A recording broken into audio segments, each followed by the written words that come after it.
The Berenstain Bears and the Golden Rule. When Sister received a beautiful golden locket for her birthday, she was surprised and pleased. It was shaped like a heart, and it had her name on it. "Happy birthday, dear," said Mama and Papa Bear, giving her a big hug. Sister tried the locket on and looked at herself in the mirror. "I love it," she said. "I'm going to wear it all the time." "It opens up," said Papa. "Look." He showed her the little golden clasp that you pressed to pop the locket open. "Neat," said Sister. She looked inside, expecting to find a little picture or mirror or something. But all that she could see inside the locket were a few simple words. "Do to others what you would have them do to you." Sister was puzzled. The words seemed familiar, but she wasn't sure why. "What's this?" she asked. "It's the Golden Rule," explained Mama. "What's that?" Sister wondered.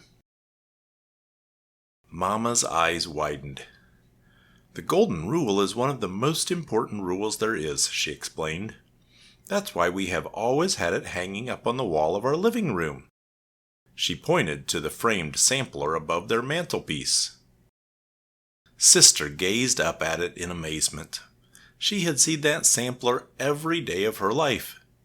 No wonder the words seemed familiar. "Oh," she said, a little embarrassed. "I never really thought about what it said before. What does it mean?" "The Golden Rule," Papa explained, "tells you to treat other people the way you want to be treated yourself." "Why is it inside my locket?" she wondered. "It's a golden rule inside a golden locket for a little golden princess," said Papa, giving her a big kiss. "It's called the Golden Rule," explained Mama patiently, "because it's precious, just like gold. But it's not about the gold you wear around your neck or your finger." She held out her wedding ring. "It's about the golden treasure we keep inside our own hearts. The heart shape of the locket is meant to remind you of that." Sister thought it over. She didn't really get it, but that was okay. She loved the new locket anyway. "Oh, hi, Queenie," said Sister. "I was just showing the kids my new locket." Over the years, Sister learned to get along with Queenie, but they were never the best of friends. "Let's see," said Queenie. She looked the locket over. She was not impressed. She herself wore big hoop earrings and lots of beads and chains. "Cute," was all she said as she walked away from her friends. Queenie still had her own in-crowd. They were a group of the older girls who liked hanging out together and acting cool. Mostly, they spent their time painting their nails and giggling about boys. That was okay with Sister. She had her own group of friends to hang out with. But it never occurred to her that this might be any kind of problem until the new girl came to school. On the first day, of course, the new girl didn't know anyone at all. At recess, Sister noticed her standing off by herself in a corner of the playground. She looked sort of sad and lonely. Sister was thinking about going over and introducing herself when Lizzie and Anna came up. "Hiya, Sister," said Lizzie. "We're getting together a game of hopscotch. Millie and Linda are over there. Come on."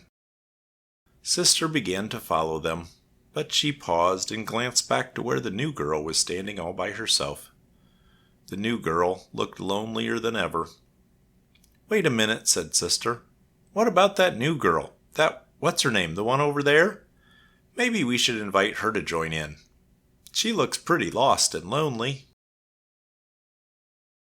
The other girls were surprised.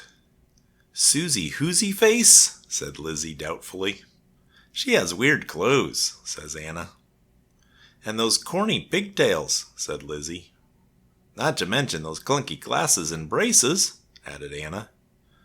"Well," said Sister, discouraged, "I just thought—" "Oh, don't worry about old Susie McWoozy," said Lizzie, taking Sister's arm. "She'll be fine.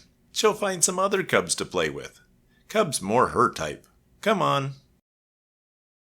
Sister allowed herself to be led away to the hopscotch game. She felt a little worried about Susie McWoozy, though she couldn't exactly say why. But she soon forgot all about it while playing hopscotch with her friends. Later, when school let out, Sister got in line for her school bus. She noticed that the new girl was standing right in front of her. She was going to say hi, but then Lizzie came up behind her and they started to talk. They went on talking as they got on the bus. Susie McGrizzy sat right behind them. Sister and Lizzie went right on talking together. Sister played with her new locket as she talked, twirling it around and around in the air. When the bus came to her stop, Sister gathered up her things to get off, but she felt a soft tug on her arm. It was Susie McGrizzy. She was holding something out for Sister. "Here," she said shyly, "you dropped this." It was Sister's new locket. "Gee," said Sister, "thanks." It was all she could think of to say. Sister climbed off the bus and watched as it pulled away. She could see Susie looking back at her from the window. Sister hung her locket back around her neck. What if Susie hadn't noticed her drop it? It might have been gone for good. Mama was waiting for Sister as she climbed the front steps. "How was school today, dear?" asked Mama. "Oh, okay, I guess," sighed Sister, dumping her school bag on the armchair in the living room. She glanced up at the framed sampler at the golden rule over the mantel. Somehow, the golden locket hanging around her neck felt heavier than before. That evening at dinner, Sister was unusually thoughtful. She picked at her lima beans and stared off into space. "A penny for your thoughts," said Papa as he fed Honey Bear. "Huh?"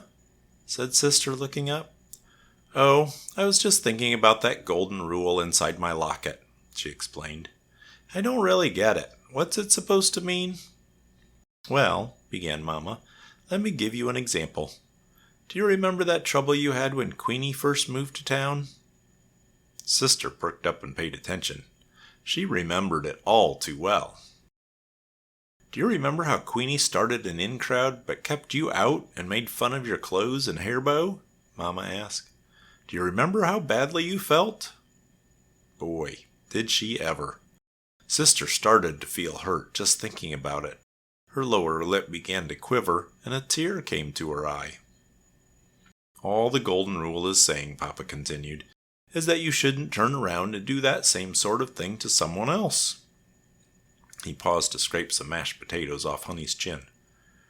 "You should always treat other people the way you would like to be treated yourself." "But I would never do something like that," said Sister. "Besides, I don't have an in crowd."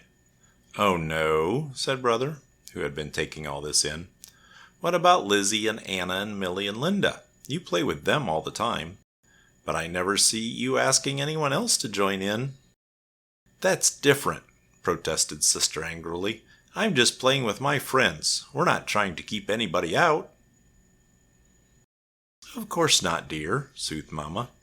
"I'm sure you and your friends would never dream of keeping other cubs out of your group." Sister Bear grew very quiet. Now that she thought it over, she wasn't quite so sure. Not sure at all. The next day at recess, as soon as Sister came outside, she looked around the playground for Susie McGrizzy. She soon spotted her, sitting off by herself under the big oak tree at the edge of the schoolyard and reading a book. Sister marched right up to her. "Hello, Susie," she said brightly. Susie looked up in surprise. "Hello," she said shyly. "I'm Sister Bear, and my friends and I are going to play some hopscotch," Sister told her. "Would you like to join us?" Susie's face lit up. "Oh, I'd love to," she said, with a big bracy grin. "I love hopscotch." "Terrific," said Sister. "Do you want to see my locket?" "Sure," said Susie. "Okay," said Sister. "Come on, I'll show it to you. Over there." Sister took off and Susie chased her, laughing across the playground to the hopscotch square, where Lizzie, Millie, Anna, and Linda were waiting. Sister's golden locket gleamed in the sun as she ran. The Berenstain Bears and the Golden Rule by Stan and Jan Berenstain.